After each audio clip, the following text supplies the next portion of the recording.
Good morning, Laconia. It's nice to be here. Good morning. I know a few friends out here, but for those that don't know me, my name is Bill Snow, and I'm the teacher down at Capital Christian, along with Hillary Sumner. And we've wanted to come up here for so many months. I've run out of fingers and toes. We just have a hard time getting everybody together, but we had a surprise. We have actually 11 out of 13 here. I think that is about as good as we're going to do. So we're really happy to be here. We love you guys. We appreciate the support that you guys give us, the prayers, and we really love the kids you send down. It's awesome. They are great kids. So we have a short skit.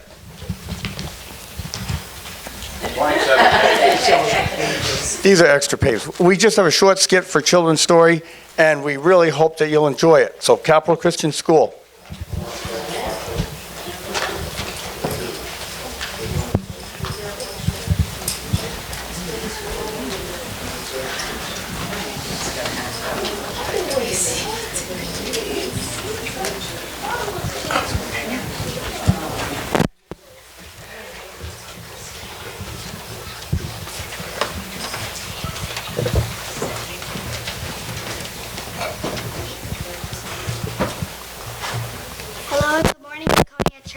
And we come from Capital Christian School in Concord, and we are doing a skit based off the book of Ephesians 4.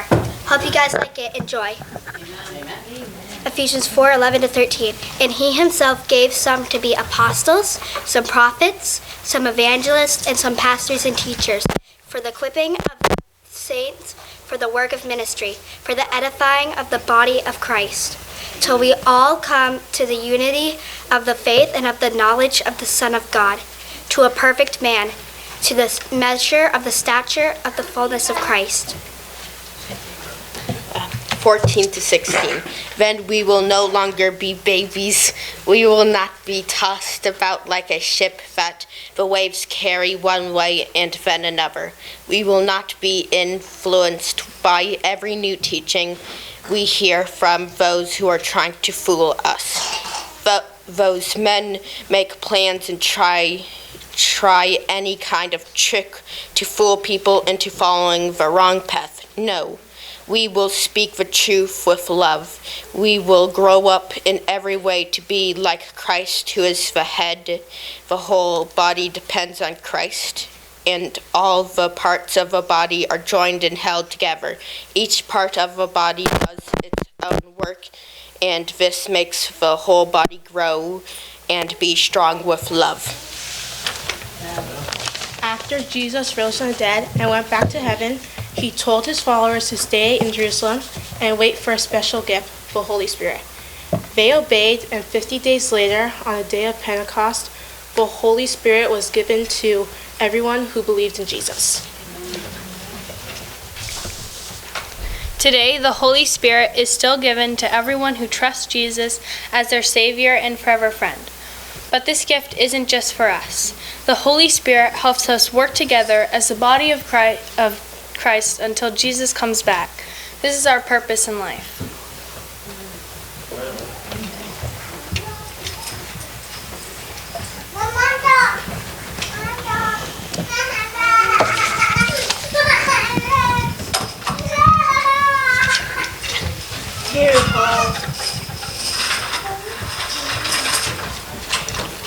So Christ gave the apostles, the prophets, the pastors, and teachers. Paul, what are you writing now? A letter to Jesus' followers living in Ephesus. I'm telling them how God gave us different roles to help the church be strong. Just like a body needs different parts to work. Oh, like hands, feet, eyes, and ears? Exactly. Each one has a job. God wants us to use our gifts to help others until he returns. And when we do, the church becomes united and mature, strong in faith. I'm a helping hand. I love to serve. Amen. My feet go where Jesus sends me. I see the needs around me. And I listen to others with love. We're different, but we work as one body, and Christ is the head. Remember, if we don't stick together with Jesus, we'll be like little kids getting pushed around by wrong ideas. Whoa! Confusion. Lies. Doubt. Whoa! I don't know what to believe. Let's keep following Jesus. And speak the truth in love. Like Paul said. Yes, when we follow Christ and love one another, the body grows stronger. We are one body joined by Jesus. We grow in love when each part does its work.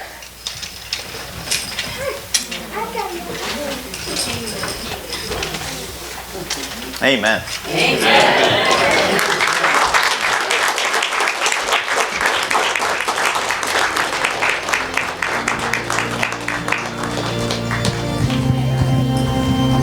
Our scripture reading today is from 1 Kings 19, verses 11 through 13. And he said, "Go and out and stand on the mount before the Lord."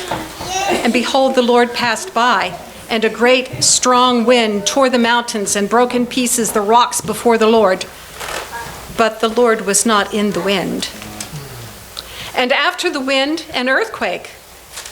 But the Lord was not in the earthquake. And after the earthquake, a fire. But the Lord was not in the fire.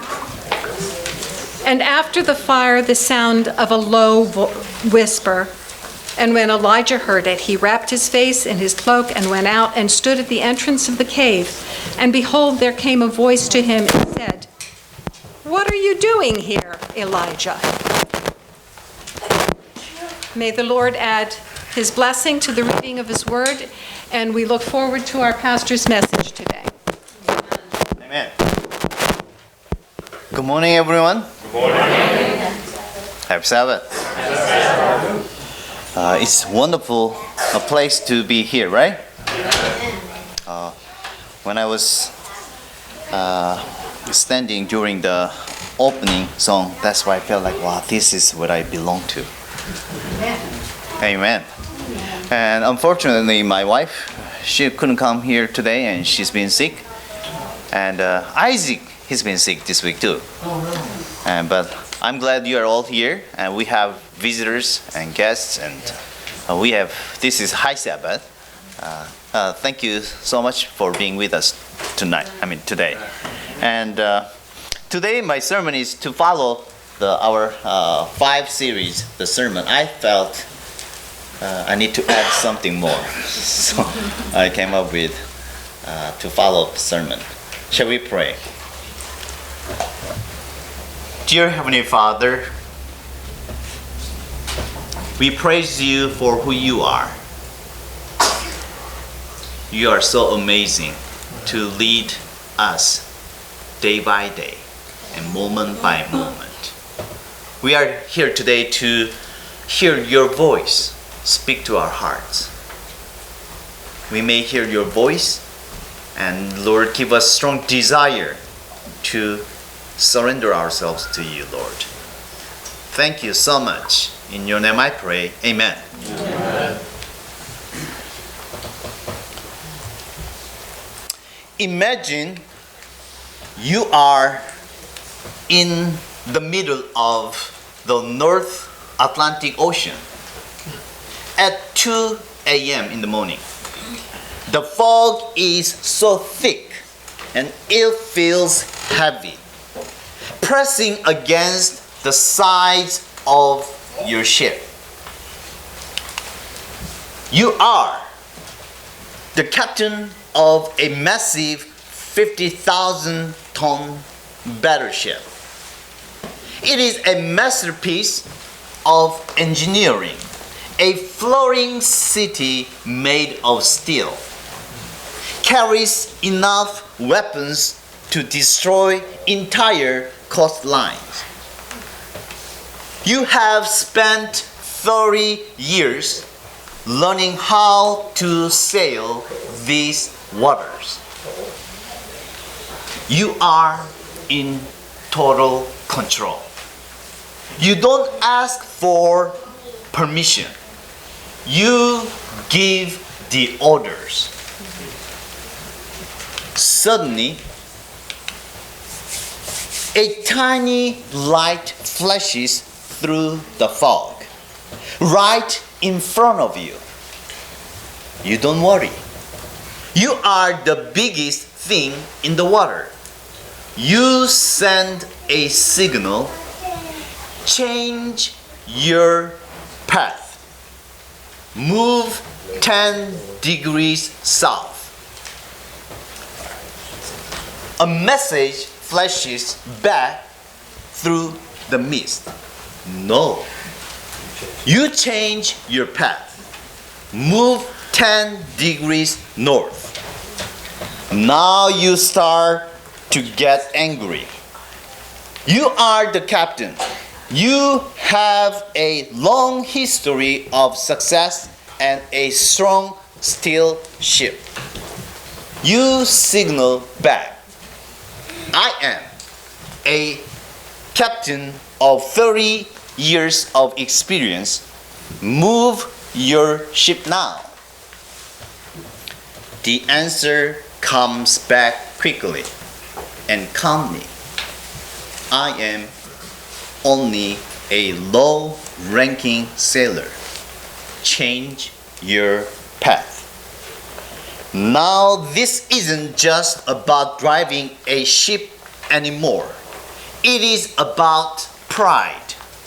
It is about the hard way.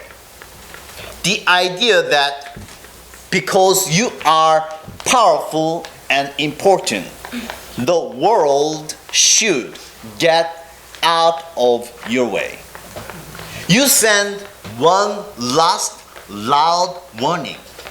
I am a giant 50,000-ton battleship. I am the most important ship in the fleet. Move now or I will crash into you. Then across the quieter water, the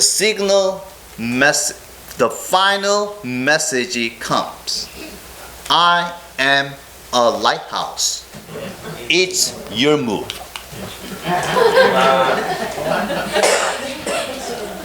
For the last 5 weeks, we have been studying the ruins of the northern kingdom of Israel. We looked at 20 different kings. These 20 men were the captains of their nation. They were rich, they were powerful, and they were very stubborn. They made a big mistake. They thought because God was being patient, He was okay with what they were doing. When God sent prophets to warn them, like a light on the horizon, the kings just signaled back, "Get out of my way. I have a throne, an army, and my own plan." But the lighthouse, which is God's word, never moves. Today, the same fog is in this room. It's in your home and your work, in your life. You are heading toward a crash. You can keep trying to do things the hard way, or you can realize that God isn't going to move out of your way. It's your move. The theater of stubbornness in the history of Israel, we see a great controversy played out in 2 locations: the palace and the wilderness. For 200 years, the palace in the city of Samaria was a place where people refused to change. It all started with a king named Jeroboam. He wasn't a bad king. He wasn't a bad person at first. He was just scared. He was so afraid of losing his power that he created an easy religion that fit his own needs. He built golden statues of calves because he didn't want to trust a God he couldn't see. He chose the hard way, trying to save himself instead of trusting God. Every king who came after him got stuck in the same comfort trap. Their rule was simple. God's way is just a suggestion, but my own survival is the most important thing. Do you know that feeling? The feeling that you have to keep up appearances, that you have to keep everything in your life moving perfectly. We build our own palaces out of our busy schedules. We focus all our energy on our jobs, what people think of us, our kids' activities, and our bank accounts. We get so distracted by the noise around us, emails, the news, and always wanting more, that we lose the ability to hear anything else. In this palace, there is always something going on to distract us. But all this business is just a way to hide our fear. We stay busy so we don't have to notice that our lives are heading toward a crash. While the kings were busy building giant statues to honor themselves, God was doing something unexpected in the wilderness. He was preparing a counter voice to speak against them. The voice came from men like Elijah and Elisha. Look at how they lived. They owned nothing, had no fancy jobs, lived on the ground, and wore rough clothes made of animal hair.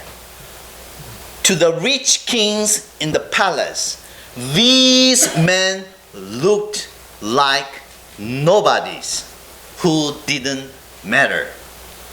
But these prophets had something the kings would have given up their crowns to get: clarity. They could see the truth clearly because they lived in the quiet of the desert. They were able to hear God perfectly. Today, we are living in a world full of noise and distractions. The world is screaming at you to stay on your current path. The hard way tells you that you are the boss of your own life. But the quiet of the desert is calling you to stop and finally listen. If the hard way is built on clenched fist, the counter voice calls us to something radically different. Let's listen to the three whispers that break the comfort trap. First whisper: Think of Elijah at the gate of Zarephath. There is a famine. The sky is brass. The earth is iron. He finds a widow who is gathering sticks for her final meal. She had a handful of flour and a little oil. Every instinct of the highway says, protect what you have. Use the flour for yourself. Survival is the only law. But the counter voice makes a shocking request. Give it to God first. This isn't a story about bread. It's the principle of the tithe and the Sabbath. It's God asking, do you trust me enough to open your hands? We grip our time and our money so tightly, like we are holding on for dear life, because we think we are the captains and the ones in control. But true safety doesn't come from what you keep for yourself. It comes from what you give over to God. The first whisper is telling us, let go. Second whisper, imagine you are on Mount Carmel. All day long, the false prophets have been screaming, dancing, and shouting. It is a mountain full of noise and chaos. Elijah stepped forward. But before he asks God to send fire, he does a simple, everyday task. He repairs the altar. The Bible says the altar was a mess. It had been ignored for so long that the stones were scattered everywhere. We often think about the big temple in heaven, but what about the temple in our own home? What about your own private altar? The time you spend in prayer every morning. We wonder why we don't feel God's power or fire in our lives. But we are trying to pray at a broken altar. You cannot expect to have great power if you don't have a great prayer life. The real battle is won in the quiet moments when you fix your personal time with God. The second whisper says, return to the altar. Finally, we see Elijah in a cave on Horeb. He is burnt out. He is looking for God. A wind comes, a hurricane that shatters rocks. God was not in the wind. An earthquake shakes the mountain. God was not in the earthquake. A fire sweeps through. God was not in the fire. Then comes a gentle whisper. In this time of investigative judgment for our own souls, God really screams. He whispers. If your life is just a series of anxious reactions to the boss, to the bills, the health report. You are living the hard way. The counter voice invites us to stop reacting and start responding to the whisper. The third whisper says, "Be still." We have to be honest about something difficult. In the year 722 BC, the kingdom of Israel finally crashed. Like a massive ship that ignored a lighthouse too many times, they ran out of chances. It wasn't because God stopped loving them. It was because for 200 years they practiced not listening to God's voice. They ignored Him for so long that they eventually became deaf to His whispers. They became like a thick fog, confused, lost, and drifting away.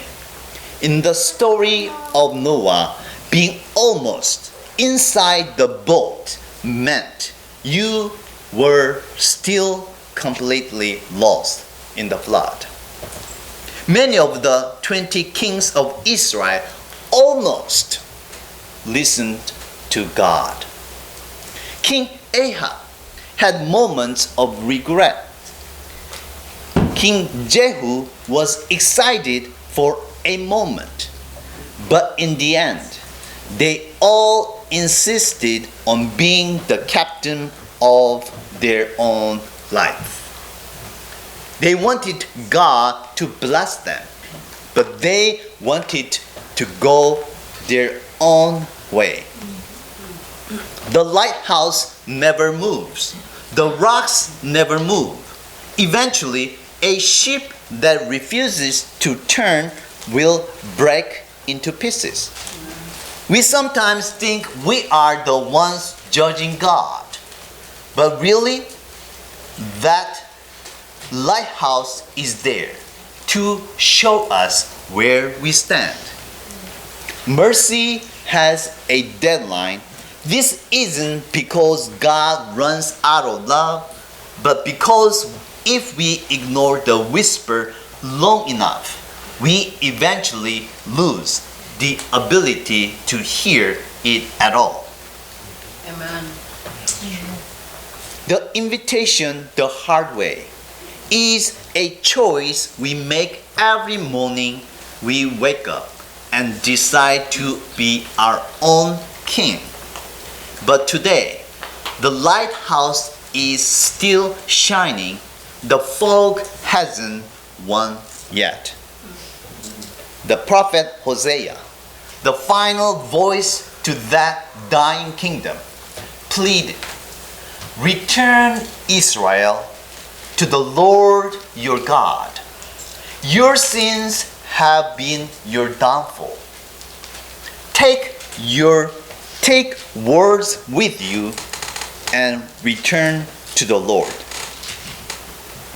I want to ask you 3 quiet questions. Don't answer me. Answer to the whisper. Are you holding on too tight? Are you holding on to your inventory, your career, your control, your secret sin so tightly that it's hurting you? Are you ready to stop fighting and finally open hands to God? Is your altar broken? Has the noise and business of life crowded out your time for prayer? Will you commit today to repairing the altar, to make time for God alone every single morning. Can you still hear him? Or is the loud engine of your own life growing everything else out? The choice is you. We are going to do something we rarely do. We are going to have 60 seconds of total silence. No piano, no humming, just the thin silence. Listen the whisper.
In this minute, I want to ask God one thing. Lord, what is the one thing I need to surrender today?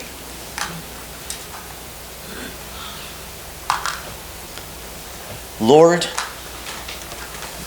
we have heard your lighthouse. We have seen your light shining through the fog. Realize that you aren't trying to sink us. You are trying to save us from our own mistakes.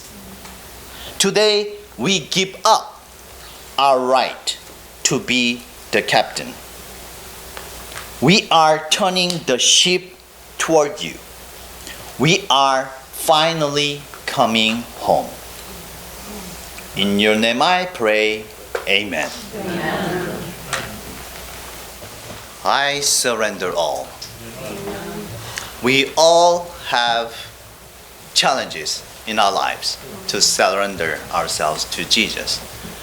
This morning, Isaac wanted to come with me. And since my wife is not coming with me, and I said, Isaac, why don't you stay at home? I'm not sure you can stay quiet all throughout the sermon time. When you start talking, I'll be very distracted. And then he said, Daddy, I will stay quiet. Yes, including myself, we have challenges in our lives. Our sinful instinct, our bad tempers, whatever we do. How we can overcome every single morning, every single moment. As a human, I have bad attitudes. I'm not be a person like preaching all the time like this. Oh, come on. Yes. I don't believe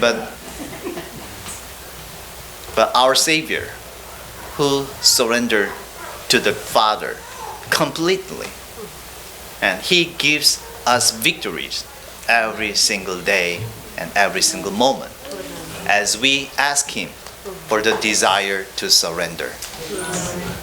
Then we will have victories.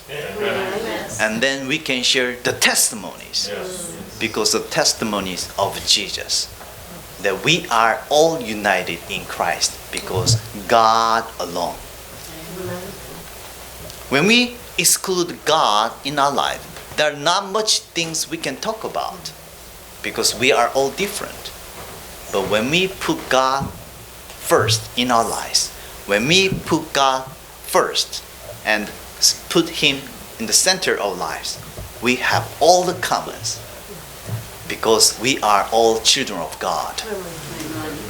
We want to see each other in heaven, right? Yes. Because we are precious in His sight. And visitors, we have potluck Sabbath, the fellowship meal. Please join us today. Let's pray. Dear Heavenly Father, what a wonderful God you are. And thank you so much for your patience and your loving kindness to carry me and carry us all the way until the end. Give us strength and courage and self-control, and giving also the heart to surrender toward you as well, that your will be done in our daily lives, that we may testify the victories in Christ Jesus, what God has done every day, Lord. Thank you. In Jesus' name I pray. Amen. Amen.